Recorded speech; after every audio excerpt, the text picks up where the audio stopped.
오늘 주실 하나님 말씀 빌립보서 3장 10절로 14절 부활의 영광을 소망하라. 우리 같이 한번 교독합니다. 제가 먼저 읽습니다. 내가 그리스도와 그 부활의 권능과 그 고난의 참여함을 알고자 하여 그의 죽으심을 본받아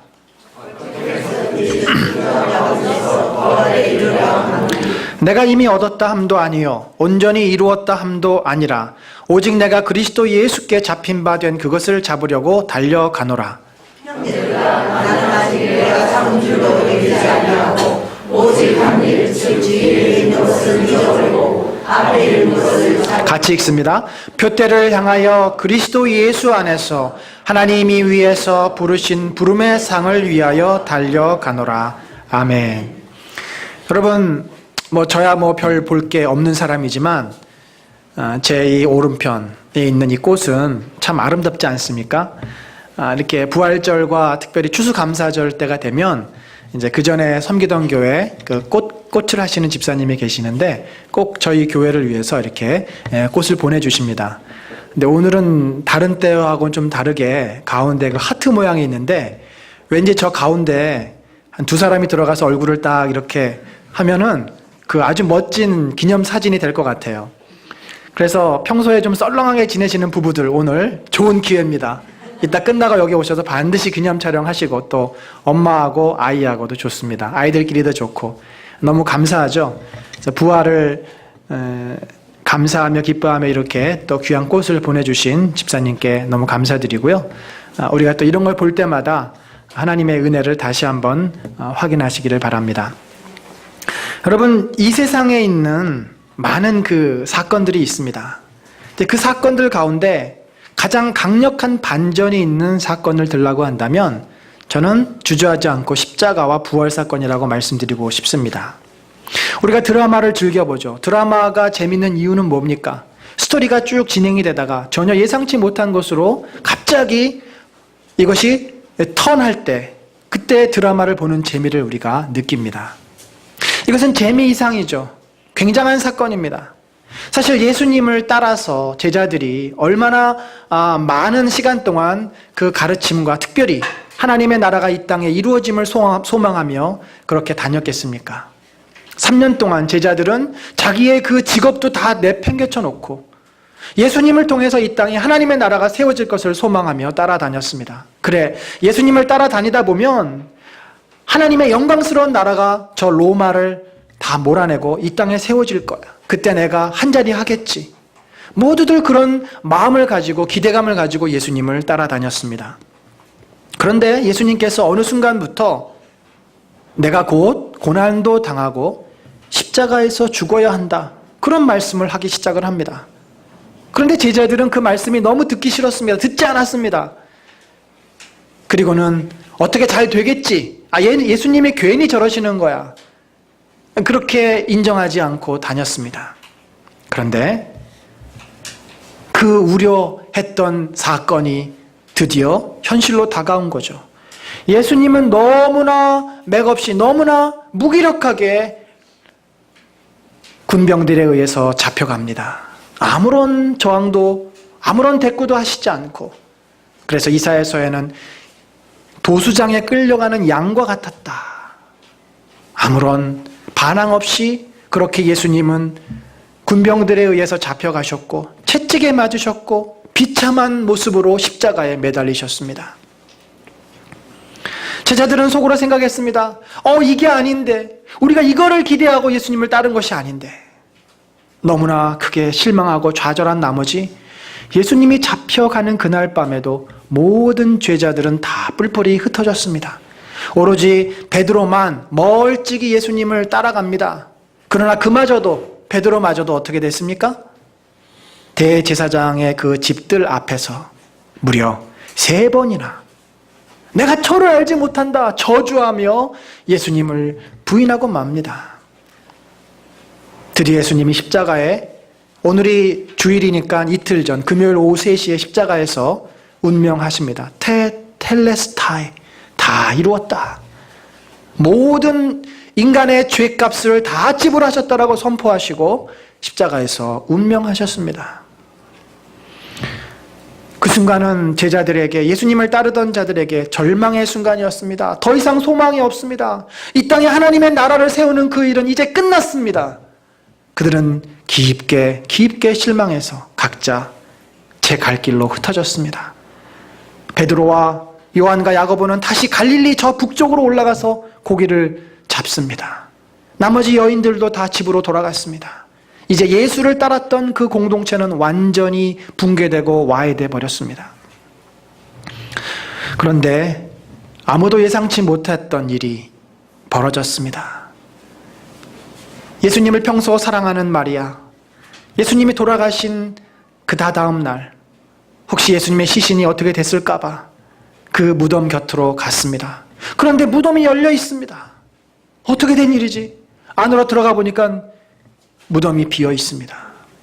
깜짝 놀라서 이 마리아는 누가 그 예수님의 시신을 훔쳐간 줄 알고 너무나 슬프고 속상한 나머지 엉엉 울고 있을 때, 그때 예수님께서 그 마리아 옆에 나타나서 여인아, 왜 우느냐? 왜 우느냐? 말씀하십니다.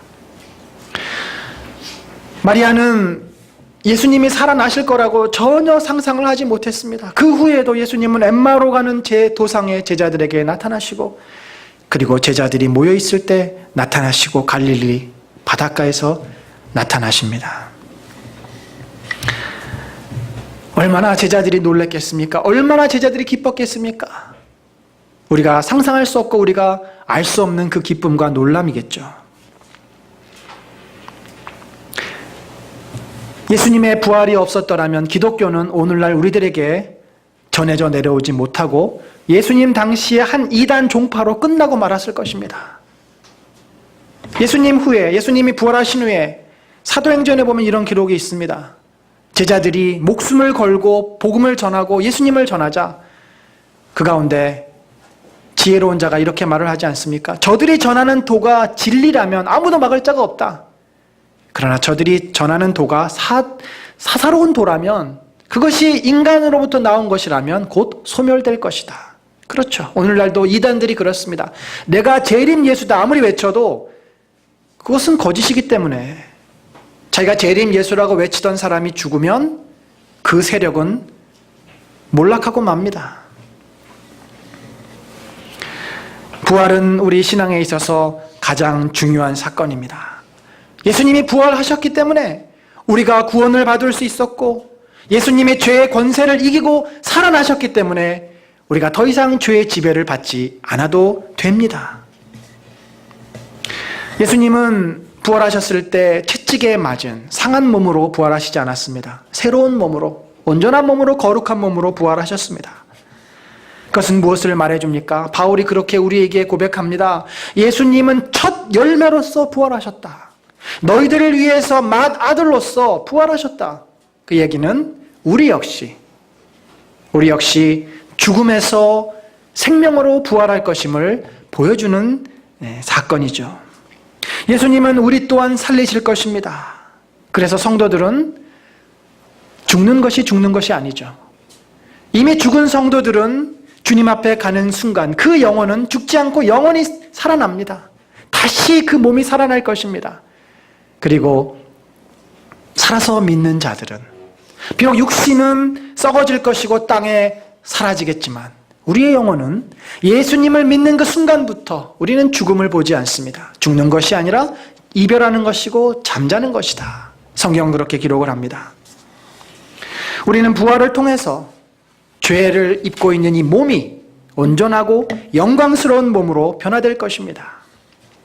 바울은 그래서 오늘 우리가 읽었던 이 빌립보서에서 보면은 자신의 인생의 가장 큰 소망이 예수님처럼 영광스러운 부활의 몸으로 변화되는 것이라고 그가 그렇게 고백합니다.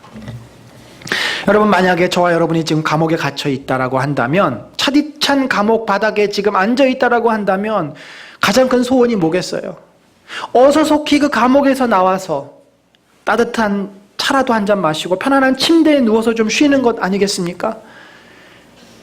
60이 넘은 노사도는 그러나 자기의 몸은 춥고 고통스러웠지만 지금 그것이 그에게 간절히 마음에 바라는 소망이 아닙니다. 그의 가장 큰 소망은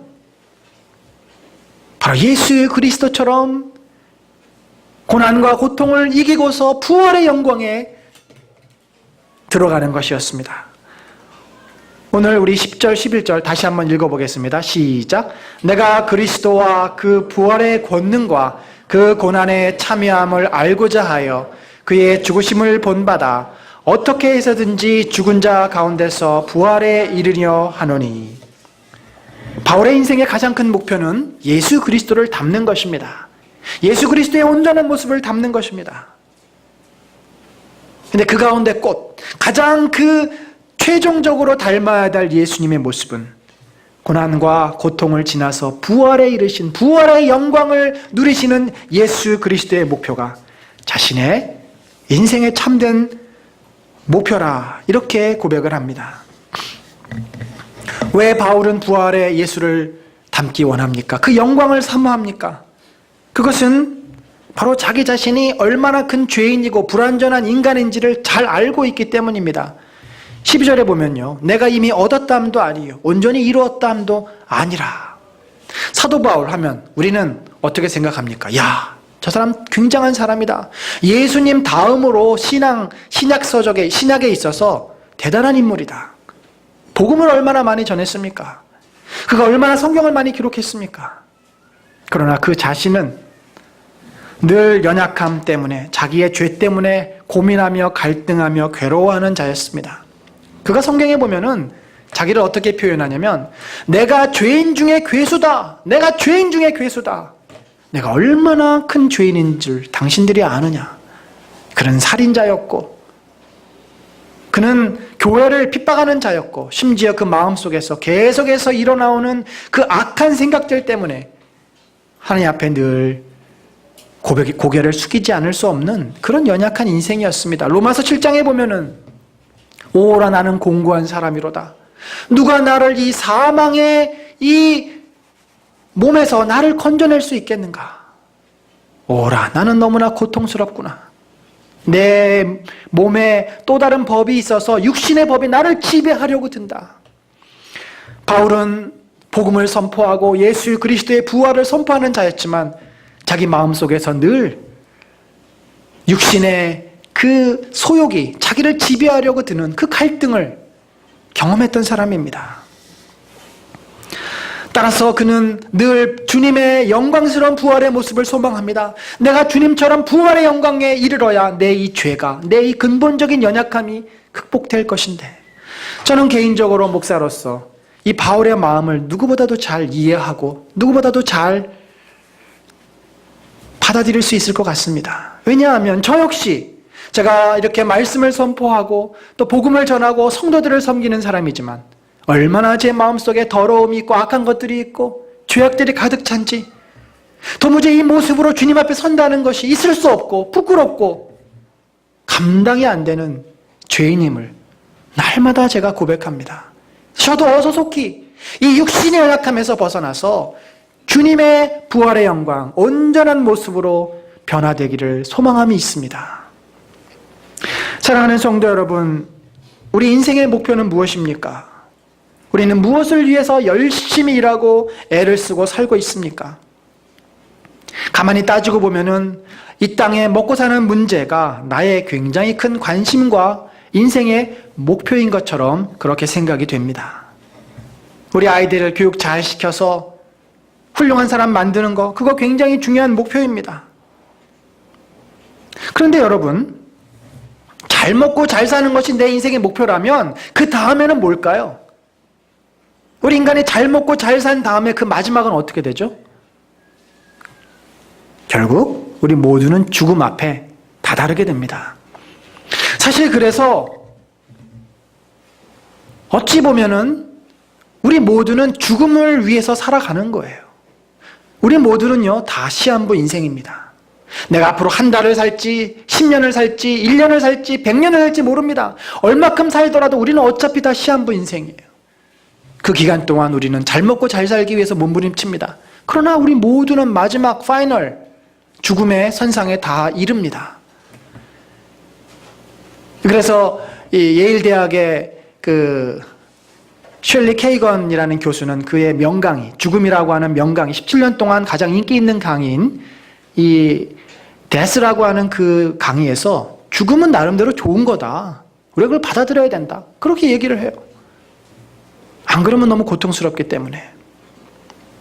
세상 사람들은 결국 자기들의 파이널이 있음에도 불구하고 그냥 현실이 더 중요하기 때문에 이 땅의 것을 바라보면서 열심히 살아갑니다. 그러나 여러분, 우리는 다릅니다. 우리 성도는요, 세상 사람들처럼 죽기 위해서 사는 것이 아닙니다. 우리는 살기 위해서 죽는 자들이에요. 세상 사람들은 어차피 죽음 앞에 다다릅니다. 아무리 오늘 내가 잘 먹고 잘 살고 폼나 보여도 결국은 죽음 앞에 도달합니다. 그래서 죽기 위해서 사는 거예요. 그러나 우리는 진정으로 살기 위해서, 영생하기 위해서 날마다 내가 죽노라.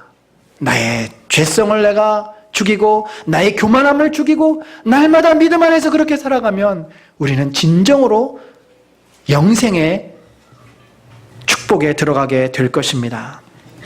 사랑하는 성도 여러분, 우리가 하나님의 자녀로서 내 인생의 목표가 무엇이어야 하겠습니까? 예수 그리스도를 믿는 자로서 내 인생의 목표가 무엇이어야 하겠습니까? 저는 이 땅에 먹을 것을 찾고 이 땅의 삶에 얽매여서 사는 것은, 그건 우리에게 필요한 것이고 하나의 과정이라고 생각합니다. 그것이 궁극적인 목표가 되어서는 안 됩니다. 우리의 궁극적인 목표는 예수 그리스도를 닮아가는 거죠. 부활의 영광에 이르신 그 주님을 닮아가는 것입니다. 영원한 세상을 소망하는 그 소망함이 저 여러분의 삶의 목표 가운데, 땅만 바라보고 살던 삶에서 눈을 멀리 뜨고 내 영혼의 눈을 떠서 영생을 소망하는 삶이 저 여러분의 삶에 있기를 간절히 축원합니다. 그런데 우리가 실제로 살다 보면요, 어떻습니까? 사실 우리는 일주일 후에, 한 달 후에, 1년 후에, 아니 10년 후의 삶도 제대로 알지 못하고 거기에 대한 어떤 소망함도 없이 오늘 하루하루 살기에 급급합니다. 왜 이렇게 내 인생의 목표는 그저 오늘 하루 잘 먹고 잘 살고 아이들 성적 올리는 데 모든 초점이 모아져 있는가? 왜 이렇게 나는 근시안적으로 살 수밖에 없을까? 그러다 보면은 믿지 않는 사람들이나 신앙생활을 하는 사람들이 별 차이가 없어요. 같은 문제 가지고 박터지게 싸우고 있고 같은 문제 가지고 서로 갈등하며 고민하고 있습니다. 여러분, 사실은 우리에게 이 영생이라든지 부활이라든지 죽음 이후의 영원한 삶의 문제가 별로 가슴에 와닿지 않습니다.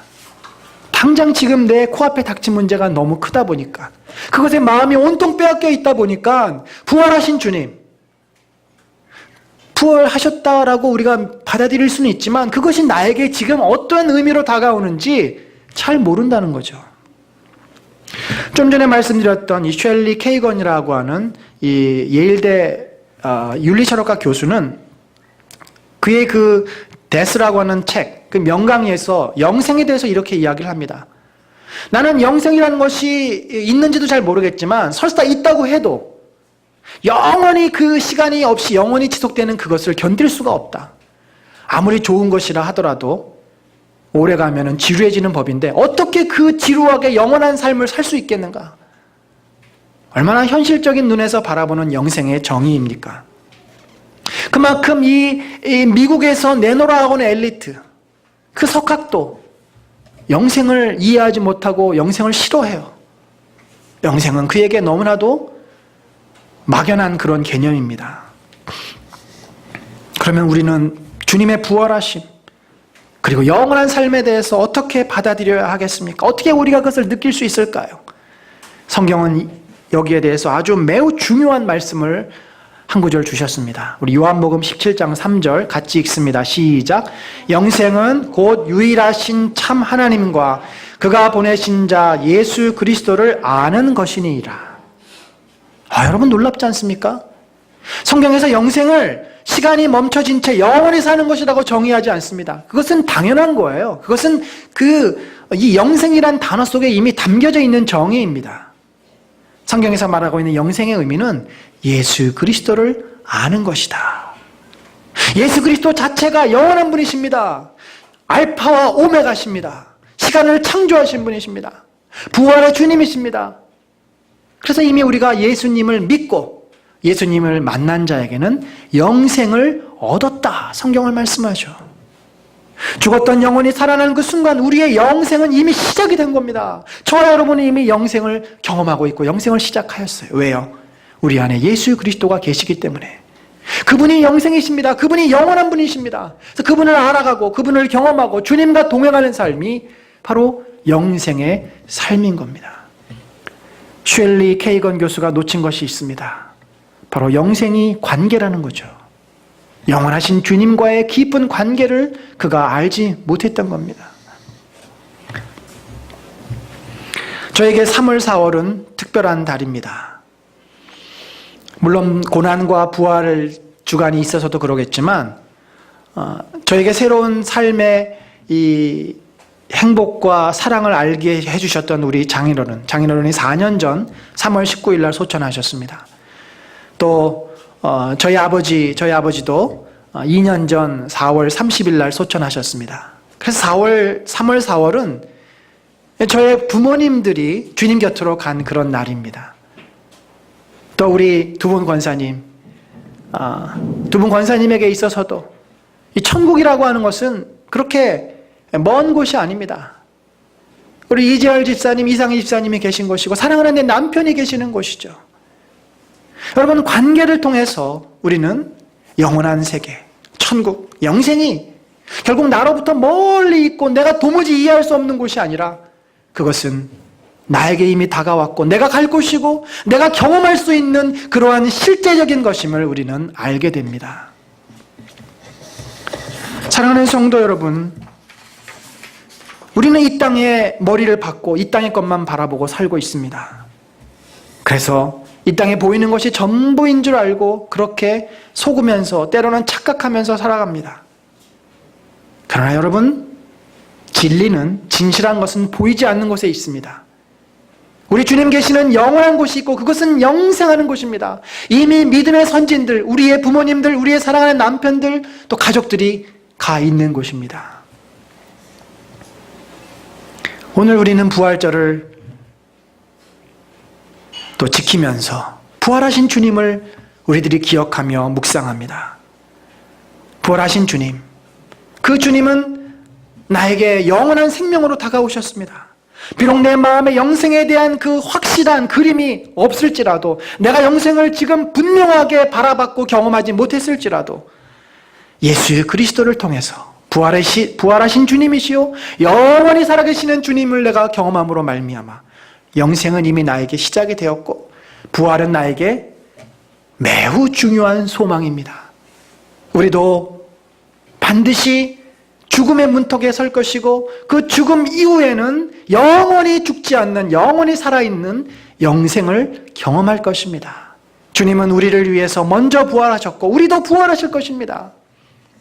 이러한 부활의 신앙, 영혼을 바라보면서 이 땅의 것을 내 손에서 놓을 수 있는 신앙, 그 영생의 신앙, 부활의 신앙은 우리로 하여금 이 땅의 삶을 더 윤택하게 만들어줍니다. 여러분 생각해 보십시다.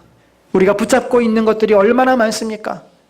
내 일, 내 직장, 내 아이들, 내가 손에 꽉 쥐고 놓지 않으려고 합니다. 내 마음대로 어떻게 해보려고 하는 내 인생입니다. 그러나 그것이 그렇게 내 뜻대로 되지 않습니다. 왜냐하면 우리 자신이 불완전한 죄인이기 때문에 그렇습니다. 우리는 진리를 선택하지 않습니다. 내가 좋은 것을 선택합니다. 내가 좋은 것 속에는 수많은 죄가 있고 악이 있습니다. 그래서 우리가 하나님을 알아가고 예수님을 경험할수록 우리는 지혜로운 자가 됩니다. 악한 것을 내 손에서 놓고 진리를 선택할 수 있는 지혜로운 자가 됩니다. 우리가 영혼을 놓치는 한, 부활의 영생을 놓치는 한 우리는 이 땅의 영향을 받으며 이 땅의 것을 전부로 착각하며 살 수밖에 없어요. 그러나 우리가 이렇게 주님 앞에 성찬을 나누고 부활하신 주님을 기념하며 기억할 때, 아, 그렇구나. 내가 붙잡고 있는 게 전부가 아니구나. 오히려 내가 붙잡고 있는 것을 놓을 때 그 속에서 더 놀라운 일들이 벌어집니다. 내가 붙잡고 있어서 해결되지 않고 더 어려웠던 일들, 더 꼬였던 일들이 더 많습니다. 주님 앞에 맡기고 주님의 인도하심과 영원하신 주님의 사랑을 내가 의지할 때 내 마음에 평강이 찾아오고 하나님이 내 삶에 역사하시는 그 은혜를 경험할 수 있습니다. 부활의 신앙. 그 신앙은 오늘 우리들의 삶을 더 풍요롭고 또 감사함 가운데 살 수 있도록 인도해 주실 것입니다.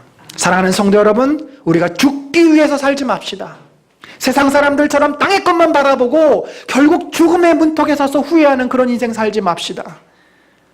진정으로 영생하며 진정으로 살아있고 부활의 영광을 소망하는 그 믿음을 가지고 이 땅의 삶을 여유롭게, 이 땅의 삶을 주님께 맡기면서 날마다 예수님과 동행하는 저와 여러분 되시기를 간절히 축원합니다.